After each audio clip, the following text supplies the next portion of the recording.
To be done, but so little done. But in our case, so much have been achieved in short a time.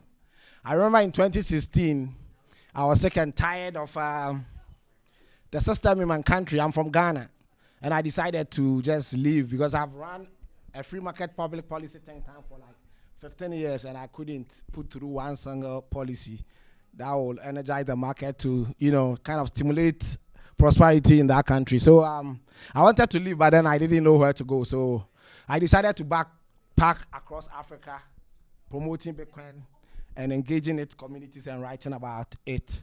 I was there writing for the Coin Telegraph. And you realize that there were no exchanges in any Africa country. No exchange. Even in some countries, you won't even find individual peer-to-peer, like an individual would say, give me your Bitcoin and I'll give you fiat. So I will send my Bitcoin to friends in Europe or North America, and they will send me Western Union or MoneyGram. I remember the first country I went to was Zimbabwe. And if you even get to the Western Union, you have to be in a queue for like 2 hours before you could actually even get the dollars and then go spend it. But things are changing. And I think a lot of countries now have exchanges.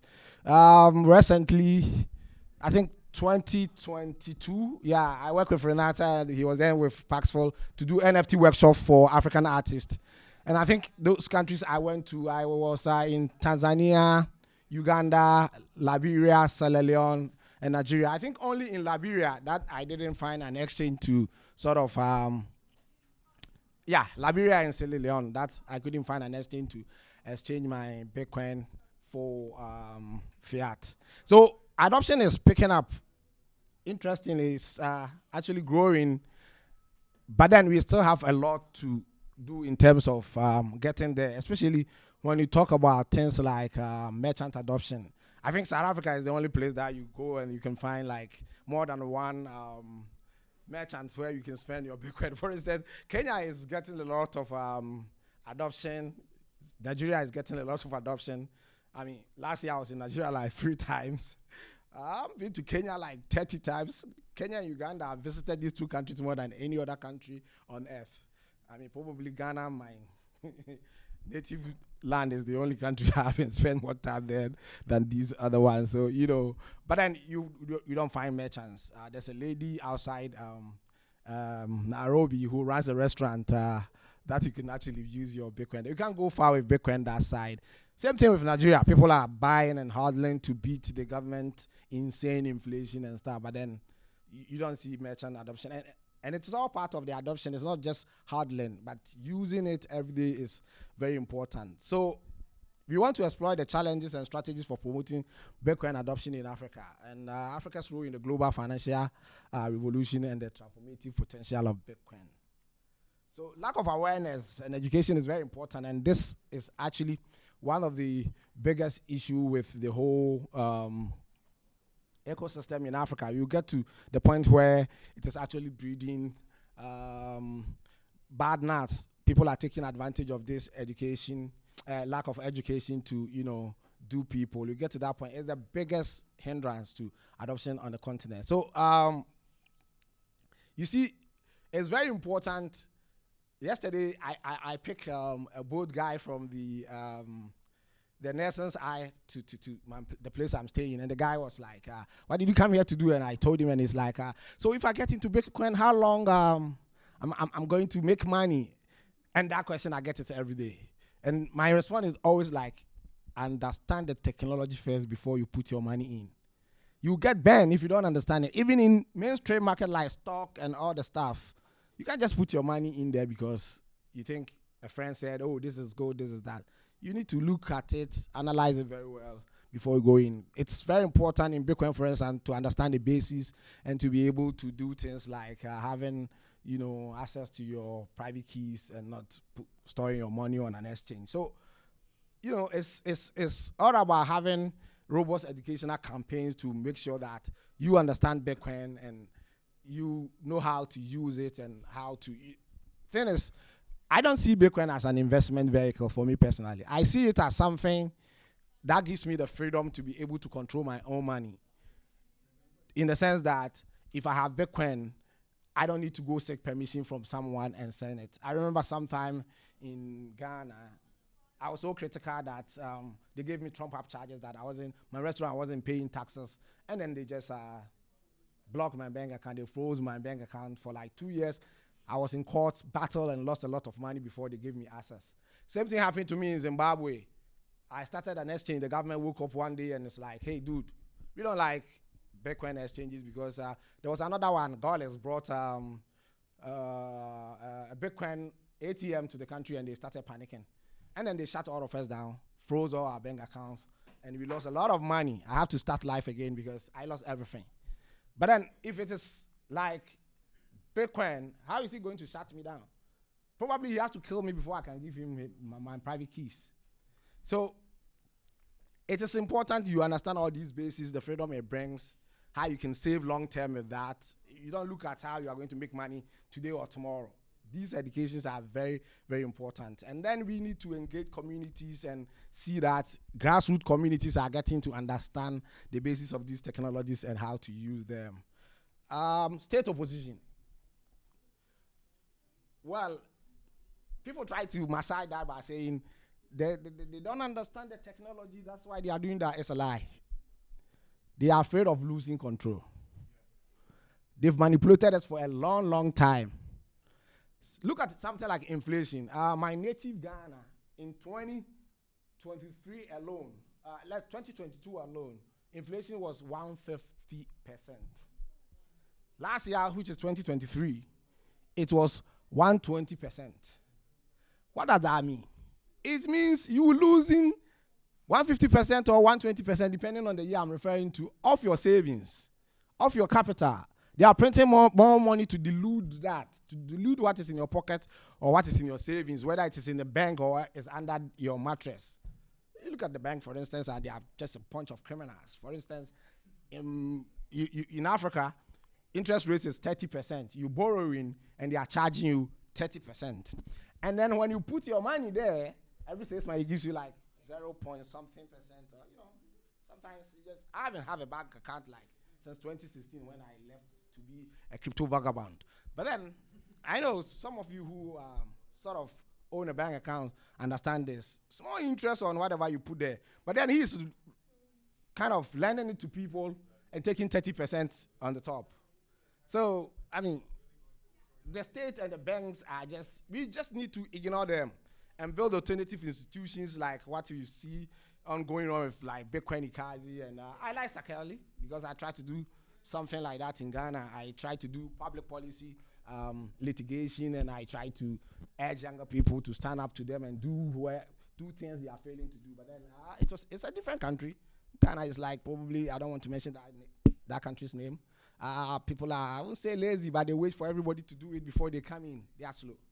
So it never worked. But then it's very interesting to see that we can always build alternatives, and it works if you really focus on it. So just ignore the government because they can't come in and shut us down. That's why I don't believe in things like ETF and like centralized exchanges. The government can come in and shut you guys down easily. So building alternatives is very important, and power institutions will help. And then you can basically leverage Bitcoin's inherent freedom for financial empowerment. You look at maybe women in agriculture, and they can access, say, small loans to buy seeds or fertilizers and other stuff. And you can probably create a system where you can give them loans in Bitcoin or something like that, because they can access banking. Most of them don't even have an ID. They don't have addresses to go to the bank. They don't have security or what they call collateral to be able to access this banking system. So we can definitely use Bitcoin to kind of create financial freedom and empowerment for people around the continent. I've seen such a thing was being done by, forgotten this man's name, but he's a Bitcoin man. In Zimbabwe, was it something like that? He was giving loans very early in the stage, like 2015, 2016. He was giving loans to farmers in Bitcoin. It wasn't a loan, it was actually a grant. So where fiat can't reach, we can definitely engage people with Bitcoin. And then scams as a hindrance. This is the biggest headache I've been on TVs, countries like Zimbabwe, in Kenya, in Botswana, in Ghana, and so many countries, and radio to talk about Bitcoin. And most of the question people ask me is, what about the scams? What about the scams? It looks like scam is just like a synonym to, Bitcoin. But the problem is it is not Bitcoin. It is ignorance. And the criminals feed on it. MLM, what do you call it? MLM or whatever they call it is like, Ponzi schemes are like, and people hear the name of Bitcoin is like, oh, it's Ponzi, without even, and Africans are like that. They will not examine what is on the table. They will not scrutinize anything, just what he heard, and then he has it in his mind. I remember I got to know about Bitcoin in 2011, and that's funny circumstances. I was raising funds online to run a libertarian student conference for Africans, and I was doing Indiegogo crowdfunding, and then this Facebook friend DM me and was like, "Do you accept Bitcoin donation?" And I'm like, "I don't know what is Bitcoin." So he tried to convince me to download the wallet. It took me like 4 days. I nearly gave up. Crappy internet, and there were no mobile wallets. Then it was just only desktop wallet. And then he sent me 10 Bitcoin. It was selling 30 cents a coin. So I forgot about it, and then a year later he comes back to me in 2012 and it's like, "Do you know one Bitcoin is selling at $70?" And I'm like, I have no idea. So I went looking for the PC. Luckily for me, it was under my bed, and then the coins were still there. And I still couldn't even put my head around it. It was like, what is this? What kind of asset will appreciate from 30 cents to $70 within a year? So it took me like 3 days. I couldn't concentrate on, like 3 weeks, I couldn't concentrate on anything. And then one morning, we were on radio discussing inflation, and I was ranting about how government is using that to steal our resources and our savings and investments. And then after the show, I was driving home, and the idea hit me that, oh, there's a cap on the supply. And that means you can't dilute this kind of money. We've got an antidote to inflation. So I just stopped the car on the roadside. And I think that is my moment of like my eureka moment. And I never looked back, and my life changed. I realized that I can live a vagabond life with this and be free forever, not to be controlled, not to share my money with some useless people who doesn't know anything about to try to think for people. So I became a true anarchist, and then the point is, when I started talking about Bitcoin in Ghana, they called me a scammer. They say, "Oh, see him, that guy who is always different from us. Now he's a scammer." Interestingly, some of these people approach me when I'm home and it's like, "How can you help us understand it?" I'm like, I have detached from this country. I have nothing to do with any one of you. I only come here because I have family here. If you want to hear about Bitcoin, there are other people, evangelists and others here who can help you. So, yeah, scams has always been like synonymous to these things, to people who don't want to look into things. And it is actually a huge hindrance to adoption. And we need to overcome these things by trying to engage various sectors of society. I think that is the next, so we need to empower users. Proposal for educational initiative to distinguish between legitimate projects and scams. I'm not a Marx, I must confess, because there are some other stuff about the other side of the coin that I really love, like building tools and stuff. But then today, I think I really love what the dude from Australia was talking about. You look into it, and it's like the other side of the coin, so-called shit coins, are kind of creating rooms for a lot of problems to be created, in the sense that there aren't so much legitimate stuff going that side. So it's very important that there are initiatives out there. Everybody can take that initiative in your small way, whether it's in your community, whether it's at your university, whether with your circle of friends, to be able to help let people understand that this is A and this is B, and this is what Bitcoin is all about. It's basically something that brings us the opportunity to be able to control our own money, and not to, like, I have a history of, my love for this stuff comes all from, like, my grandfather was chased out of his own country, and he built the first ever brewery company in my country, and then the military government expropriated it, and then he died in misery in exile in England. His bank account taken away from him. Imagine if Satoshi has then come in. I don't think that would have happened to him. When my father also died because he criticized the system, nobody knew what happened to his money up to now. So this kind of freedom that empowers people are something we need to kind of let people know on the continent that, look, we are at a threshold where we can use technology to protect our wealth and our families and that of our legacy. So it is also important for community-driven awareness and self-policing is very important. Building trust through transparent and ethical practices, it should be something that should guide us in all these things.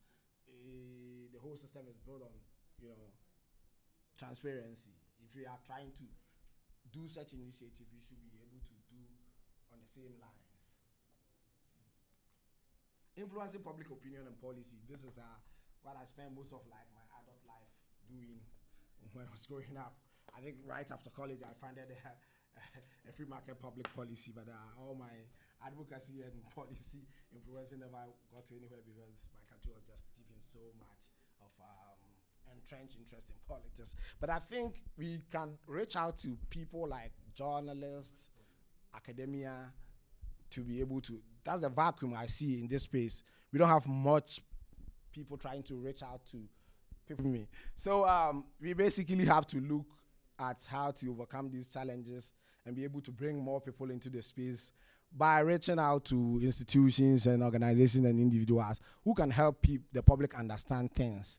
The lack of understanding about Bitcoin in the public is very, very, very serious. A whole lot of people are talking about how Africans are embracing Bitcoin and that kind of stuff all over the world. They are saying we are leading in terms of hodling and blah, blah, blah, blah. Under 1,000 purchases, 80% come from Africa. But I'm telling you, about 80 to 90% of Africans are still not there. They haven't heard about Bitcoin in the proper way. And many people, I have even met people who are in this space, they got here because they got scammed. My good friend, Alakanani, for instance, got to do Bitcoin because she was scammed. There's a lady in Tanzania who is doing so well. She's an accountant, bringing more people into space. She also got scammed. You meet people, they came through scams. You meet people and they have misunderstanding. I met a guy who said he has 2 PhDs, and I'm like, your PhD is like toilet paper. Dude, you can't read and understand this and talk to people and try to, you see, when I'm talking about Bitcoin, for instance, to college students, the first thing I tell them is that don't believe in everything you hear here. Try and go and do your own research and find out if what I was telling you was the truth. So the misconception has to go, but we would demystify it, and then don't worry about the state. The state is, their time is coming. I thought 30 years back, I thought maybe I'll see it in this decade, but then it's still not here. But I think in my lifetime, only 46, by the time I'm 70, 80, they will not be here anymore. People will be building alternative, like private cities.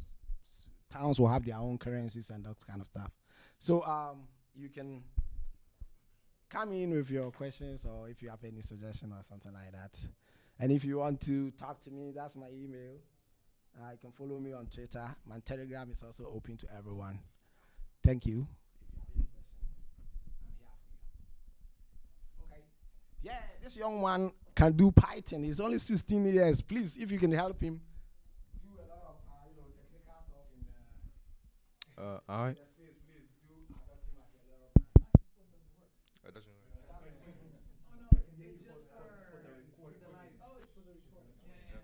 So I'm new to Bitcoin. I've only heard about the negative side. Can you just explain how should someone start using Bitcoin and get against that?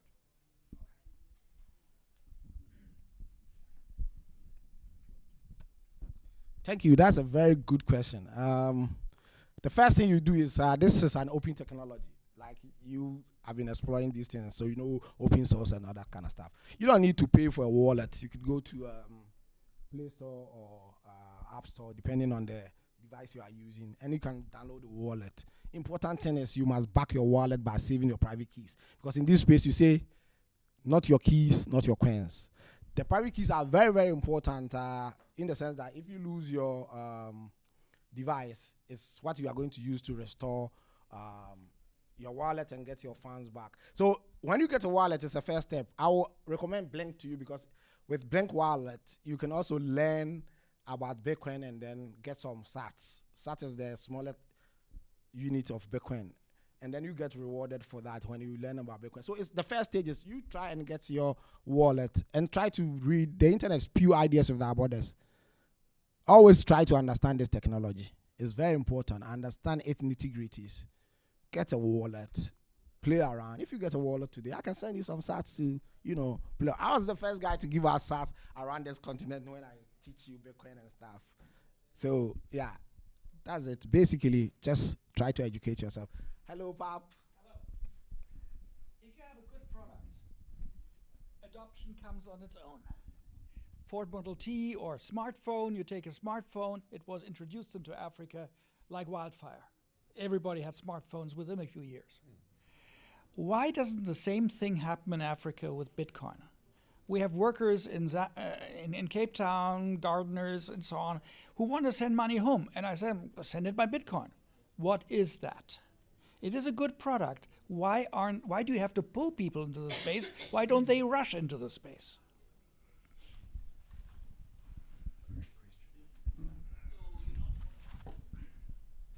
Very, very good question. I think from experience, I can answer this with two factors.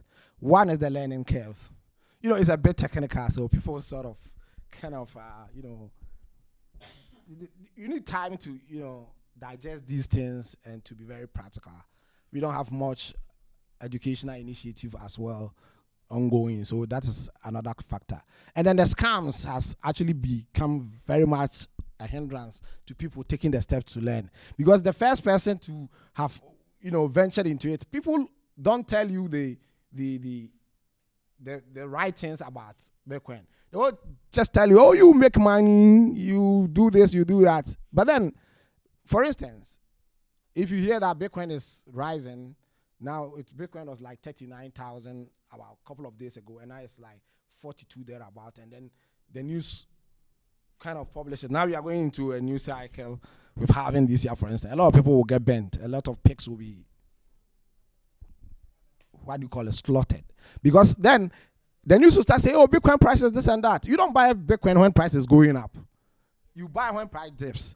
Then he goes and buy Bitcoin, and then when the price dips and he loses his money, he will start saying, oh, it's a horrible stuff. He didn't look at the inherent freedom that comes with it. So it's all about misconception and the wrong education people are getting. We are not actually putting out the right education there. We are not, it's a good product, fine. But then you can't put something under the table, lit a light and put it under the table and let it shine. We still need to do more, like I'm saying, 80 to 90% of Africans are still here to come across this. And whether it's a good product or not, you still have to create some awareness and then kind of some impact around the continent to lit the fire for people to hear about it. I think we are still not there yet in terms of kind of making it go viral in the positive sense. It's a good product, but then that's... Yeah, the media are very ignorant in Africa. Are owned by the banks, so they're not going. So the media are not motivated to portray Bitcoin in a positive light. They either ignore it or they report negative stories about it. So people who watch mainstream media have a negative idea in the back of their minds, because Bitcoin doesn't have a marketing team or budget, right? Yeah, yeah. So it's only word of mouth from guys like us.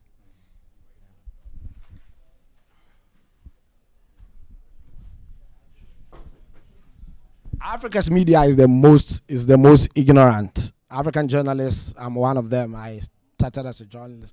We are one of the most dumb people around. We just report whatever we go to an event we hear, and then we just report it. We don't even do extra research about what we heard there and see if we can sort of chip in the reality on the ground. And they are feeding the public with a lot of misinformation out there. And yeah, a long way to go. For me, Africa is not there like the media in the West want to prove that, Bitcoin is thriving in Africa. It's not. It's really not. It's a lot of people to hear about it. And then the ignorance is feeding the scammers. Everywhere you go, you can find them. They are just trying to take advantage of people's ignorance. Yeah. Yeah. For that they do. Yeah. I remember. I think 2019 I was in Uganda, and this journalist lady friend of mine was like, it seems that the new way to scam Ugandans is crypto. It's Bitcoin, and they always think Bitcoin is crypto. Yeah. And some of the things you hear is very stupid. This person comes to you and tells you that, oh, buy this stuff, every month you get 60%, 70%. I mean, have you heard of this before? Even Bitcoin, for instance, cannot guarantee you 70% or even a particular percentage every month. Its price is determined by demand and supply. So what are you trying to tell me, that if I give you this amount of Bitcoin every month, you are going to give me that or that? I mean, they started even with mining. Oh, give us this, we mine for you and share. Every month you get this and that. And then they give you 1, 2, 3 months. The next time you go, they have closed shop. And the news will just take it like that. They will be reporting, Ugandans have been scammed 3 billion Ugandan shillings through Bitcoin, blah, blah, blah, blah, blah, blah. So the thing is, as soldiers of this revolution, we need to be able to educate our families, our community, neighbors. We need to start something small everywhere. We need to build alternatives. We need to have our own system of trying to help get the message out there, because people are used to the slavery system of the government giving them everything. Like Jimmy was talking about rent sinking yesterday, and you realize that people are just become self-seeking, because that is what governance is all about these days. It's not just in Africa, it's all over the world, and in Africa it's worse.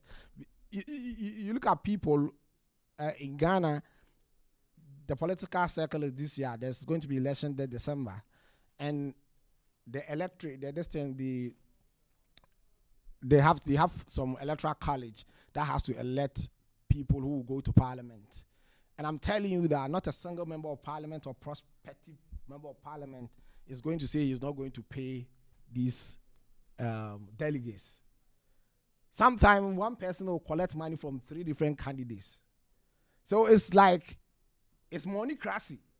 And democracy itself is something altogether. It's terrible. It's like, like the lamb and the lion voting on what to eat for lunch. You see, 1 lamb and 2 lions voting on what to eat for lunch or dinner. The 2 of them will definitely vote and say, let's eat this lamb.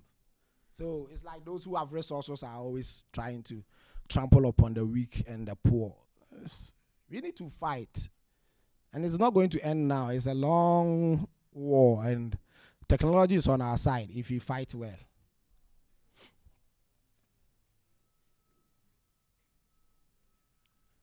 Can I go? Thank you so much. Thank you so much.